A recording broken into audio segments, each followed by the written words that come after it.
Hey guys, it's Zito for the morning show with Zito and Suzanne Lewis. This is our search for the best couple in the world. What's the criteria? Best looking, most romantic, best match? No, of course, that's Elizabeth and I. And yes, she is watching. Now here's the deal. I've invited two of the funniest couples in the world to see which one of them is the best couple in the world. We're going to pose three ethical couples or marriage questions to them and let them answer them. We're going to meet them and spend a little time with them, and we're going to have a ball. All right, let's start with our first couple, our first contestant / guest, Bernadette, Pauley, and Al Ducharme. Bernadette Pauley, hilarious comedian, podcast host, actor, writer. She's been seen on Comedy Central, featured in the documentary Eat, Drink, Laugh about the legendary comic strip comedy club in New York City. Wow. That's a lot of good stuff. You'd think she'd have married better. And her husband, Al Ducharme, started his comedy career in Rhode Island and has basically performed everywhere.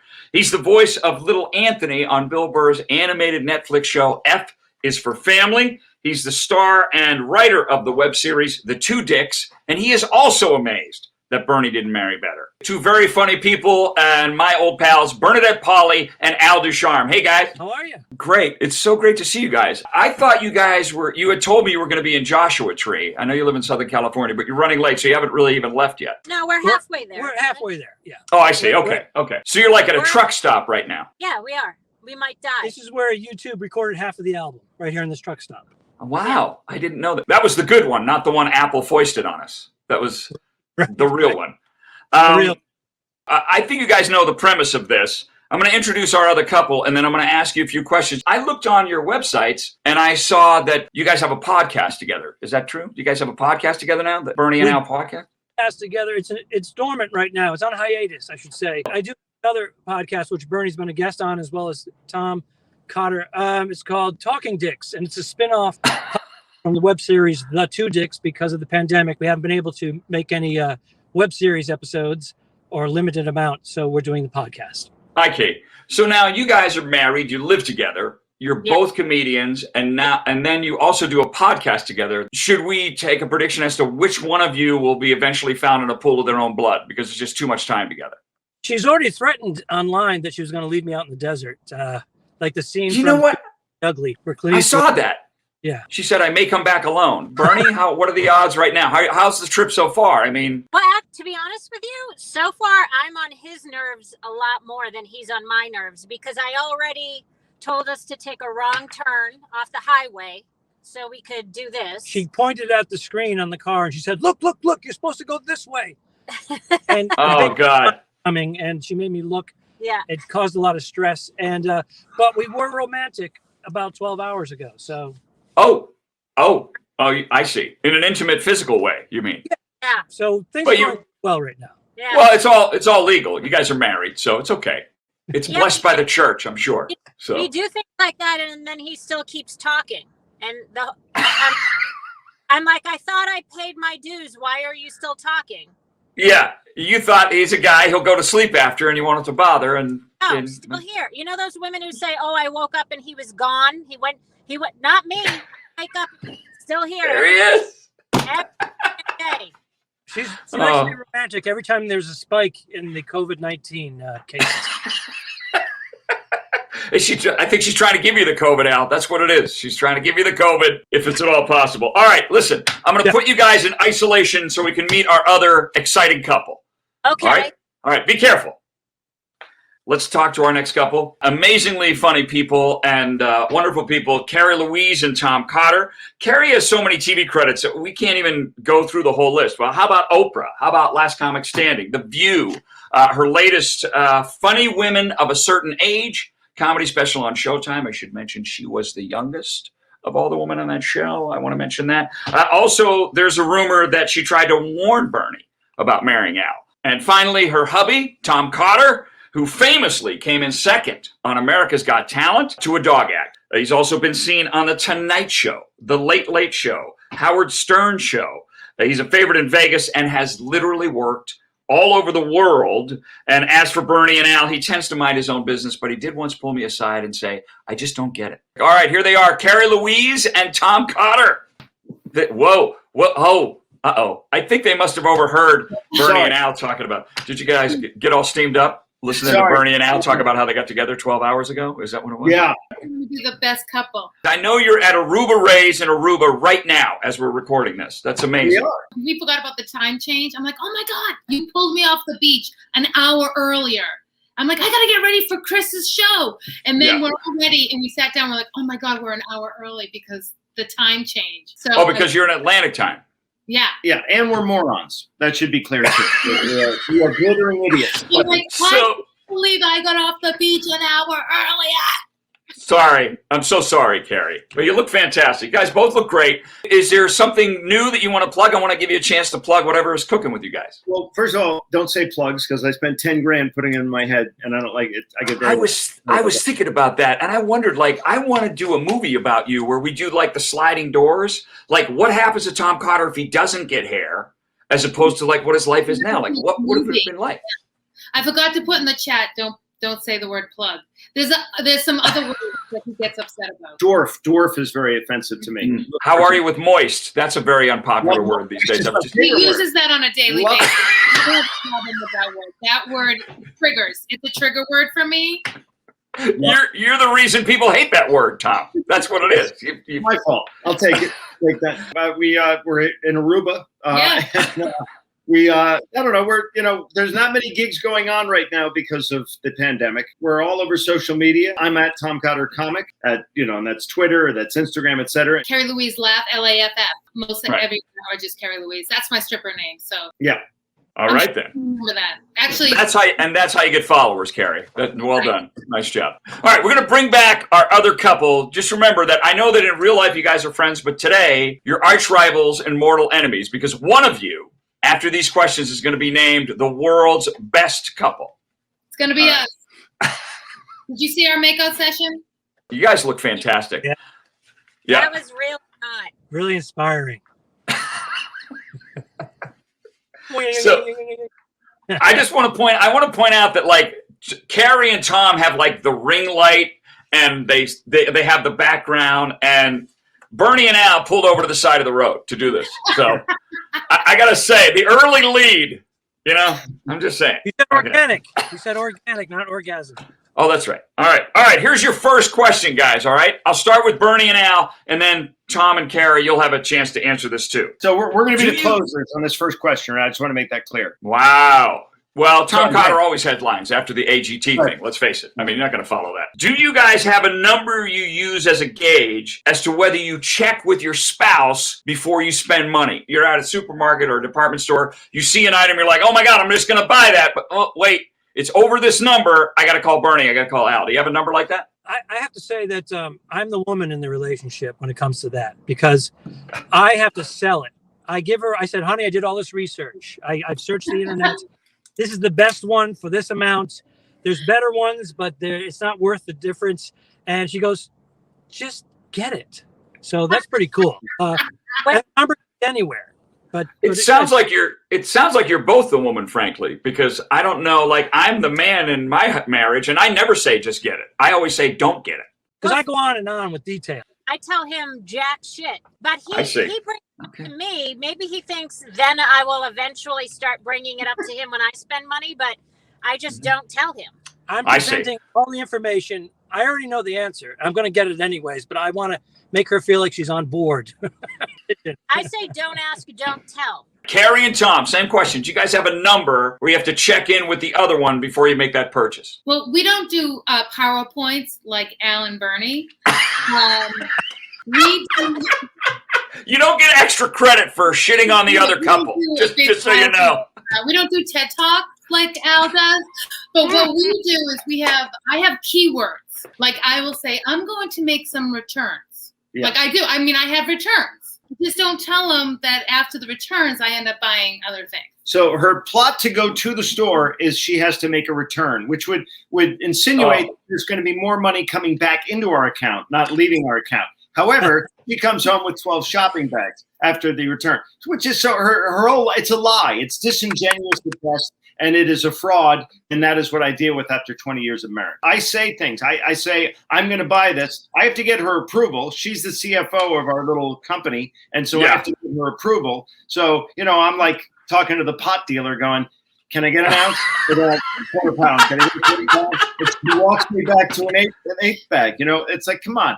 Anyway, that's how we deal with it. Okay. And meanwhile, Bernie's listening to Kerri's answer, taking notes. I heard you say that you like that idea.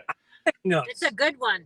Yeah, my wife does that too. She'll buy more than she needs, just planning ahead to go back to the store. This kind of goes perfectly into our second question. Kerri and Tom, have you ever made a purchase? I have a feeling I already know the answer to this. Have you ever made a purchase and left it like in the trunk of the car or in the closet for a few months, so when you finally wear it or use it and your spouse asks, when did you get that? You can honestly say, oh, I've had this for a while. We do it countless times. And then she'll say to me, I've never seen that before. And I will say, well, it's been in the back of my closet, or to your point, in the trunk of my car or somewhere. Now I can say my kids are taller than me now, so I wear their hand-me-downs. You know, I get to work that little angle as well. Today, this little shirt, $8 she told me it cost, which we all know is bullshit. But, you know, that's $8, right. Bernie and I, at least we can agree on this one, Bernie, right? I think Bernie and I should make the best couple. I think we should win, but whatever. Because Bernie, I love your joke. It's so true. You're like, I saved you so much money shopping at TJ Maxx. Thousands of dollars off designer clothing. Right. Exactly. So quiet you. Kerri, if you didn't buy that shirt, you would have lost money. Exactly.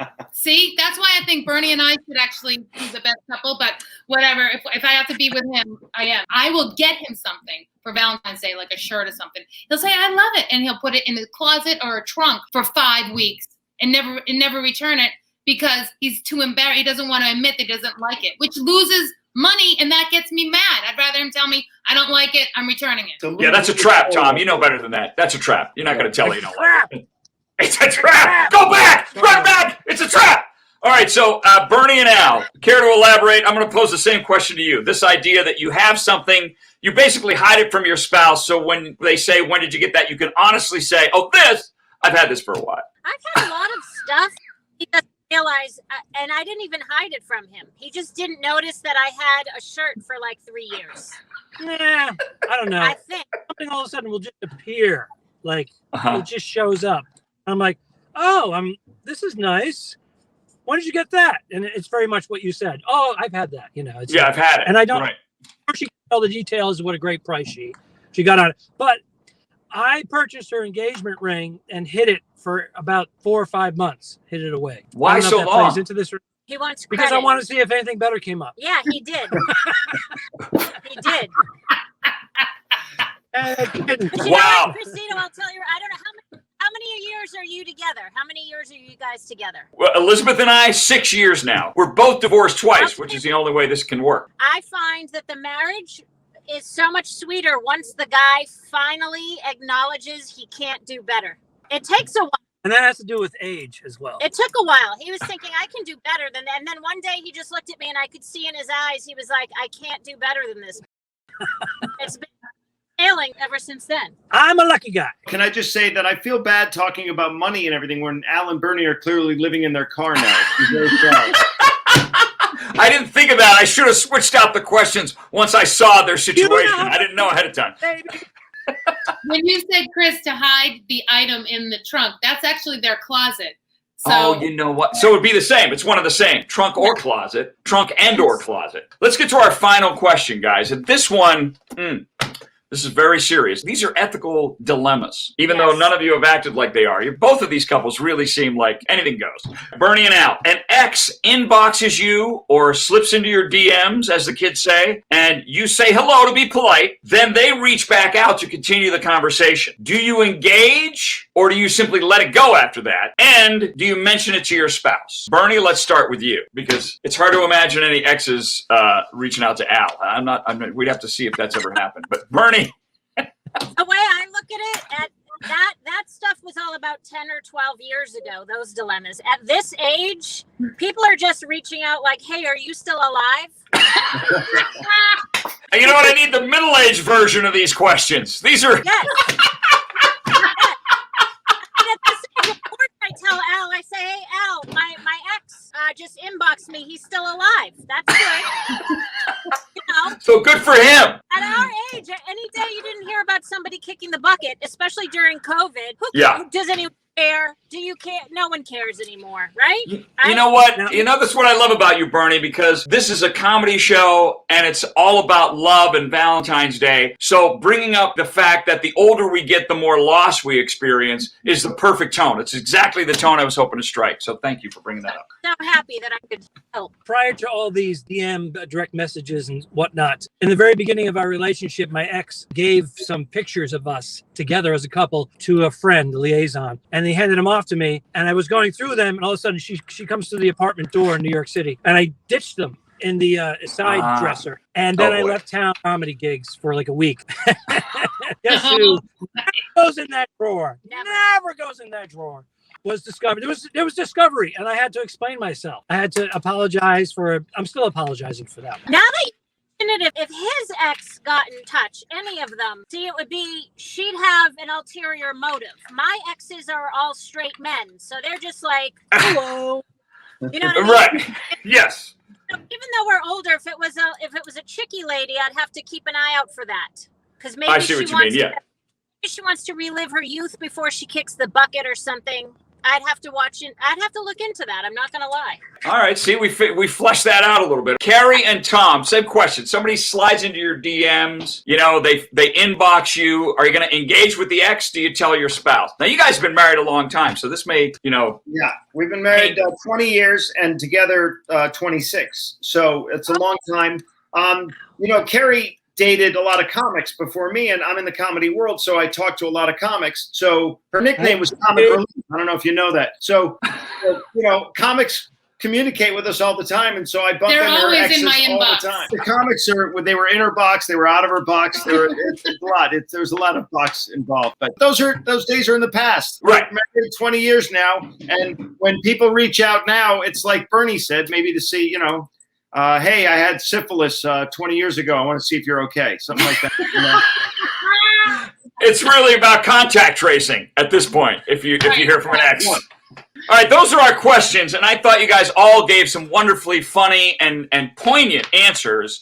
The judges panel, which is me. This is my show. It's my premise, and I am going to choose the best couple. And I'm always very honest about why I choose the winner. And the fact is that Al and Bernie live on the West Coast, and Elizabeth and I never see them. But we will probably see Tom and Kerri this summer, pandemic permitting. So seeing as how I will have to face them, we're going to have to say that Kerri and Tom are the best couple.